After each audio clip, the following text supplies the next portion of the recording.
আজকের অফিস টাইমের মধ্যেই ওই নারীকে মুক্তি দিতে হবে। এভাবে আলটিমেটাম সংসদে বসে বাইরের রাজপথে যেটা দেওয়া যায় সংসদে এটা দেওয়া তো সম্ভব নয়। মাননীয় স্পিকার, আমাকে সুযোগ দেওয়ার জন্য আপনাকে ধন্যবাদ এবং আমি আমার নির্বাচনী এলাকা সিরাজগঞ্জ ৪ উল্লাপাড়া সলঙ্গার জনগণকেও ধন্যবাদ জানাচ্ছি এখানে কথা বলার সুযোগ দেওয়ার ব্যবস্থা করার জন্য। মাননীয় স্পিকার, আমরা একটা জিনিস সবাই ইতিমধ্যেই হয়তো অবগত হয়েছি যে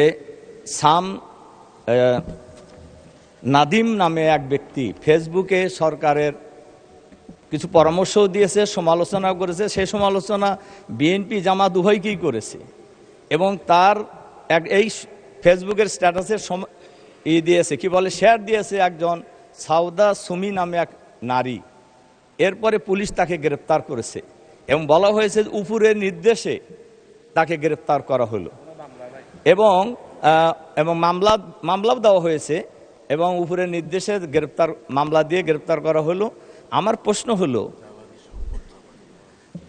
এমনি সমালোচনার মধ্যে ছিল তেলটাকে সে বেশি গুরুত্ব দিয়েছে।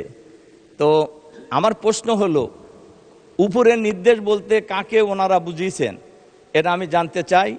আর এর সাথে সাথে আমি মাননীয় স্পিকারের মাধ্যমে সরকারের কাছে আহ্বান জানাতে চাই, আজকের অফিস টাইমের মধ্যেই ওই নারীকে মুক্তি দিতে হবে এবং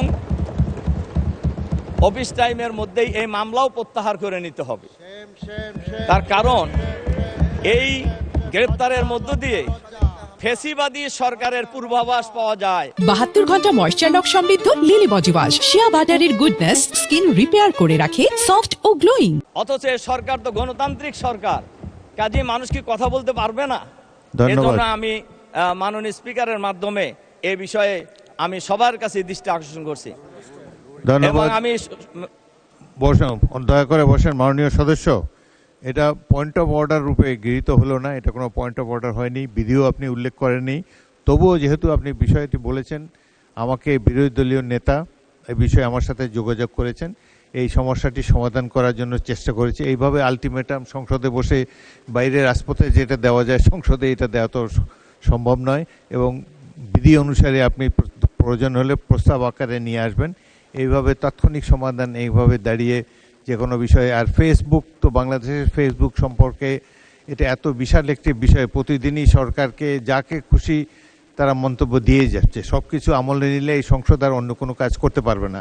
তবুও মাননীয় বিরোধী দলের নেতা আমাকে বিষয়টি জানিয়েছেন, আমরা বিষয়টি খেয়াল করছি। এ ব্যাপারে আমরা প্রয়োজনীয় ব্যবস্থা গ্রহণ করার উদ্যোগ গ্রহণ করব। ধন্যবাদ। বসুন।